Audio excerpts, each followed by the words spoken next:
ముఖ్యమంత్రి మన ప్రియత నాయకులు రేవంత్ రెడ్డి గారు, ఉప ముఖ్యమంత్రి బట్టి విక్రమార్క గారు, వేదిక పైన మంత్రులు, ఎమ్మెల్యేలు, ఎమ్మెల్సీలు, ఎంపీలు, అధికారులు అందరికీ నమస్కారం. వీళ్ళ మహానేత, ఉక్కు మహిళగా పేరొందినటువంటి శ్రీమతి ఇందిరాగాంధీ గారి యొక్క జన్మదినోత్సవం జరుపుకుంటా ఉన్నాం.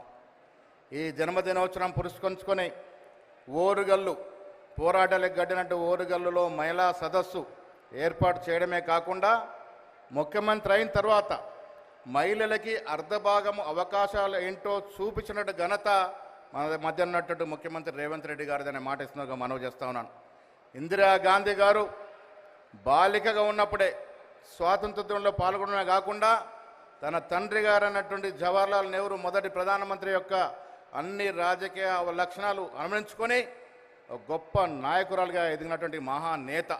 ఇవాళ మీ గుండెల్లో, మా గుండెల్లో చిరస్థాయిగా ఈ భారతదేశం ఉన్న రోజులు మన గుండెల్లో ఉండేటువంటి మహానేత దేశంలోనే కాదు విదేశంలో కూడా. ఇవాళ బంగ్లాదేశ్ ఆవిర్భావానికి కారణకం ఇందిరాగాంధీ యొక్క పటిమ నాయకత్వం. ఒక్క మహిళనే కాదు, ఈ దేశంలో ఆనాడు భూ సంస్కరణ తీసుకొచ్చి జాతీయ ఆభరణాలను రద్దు చేసి, సంస్థానాలు రద్దు చేసి ఎన్నో చరిత్రాత్మక నిర్ణయాలకి తీసుకున్నటువంటి ఘనత కూడా శ్రీమతి ఇందిరాగాంధీ గారిది.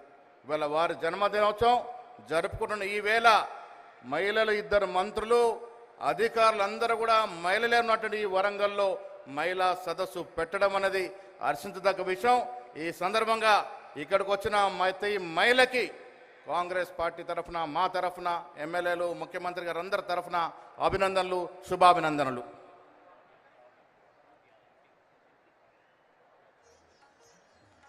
Honourable MP Kadiyam Kavya madam గారు వారి మహిళా చైతన్య స్వరాన్ని మన కానుకగా ఇస్తారు ఈ వేదిక పైన.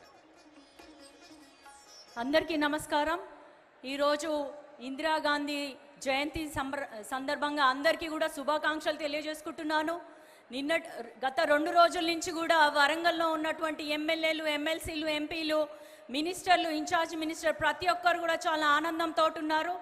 దాదాపు 5,500 కోట్లతోటి మనకి జీవోలు ఇప్పించడం జరిగింది.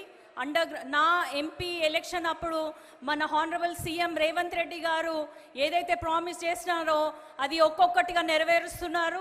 మామ్నూర్ ఎయిర్పోర్ట్ విషయంలో కానీ, అండర్ గ్రౌండ్ డ్రైనేజ్ విషయంలో కానీ, ఐఐఆర్ లేదా ఓఆర్ఆర్ ఇట్లా చూసుకున్నట్టయితే మెగా టెక్స్టైల్ పార్క్కి సంబంధించి ప్రతి చోట కూడా ఎక్కడ కూడా ఒక అడ్డంకులు ఉండొద్దని చెప్పి జియోలతో పాటు మేము వచ్చాము, చేశాము, నిరూపించాము.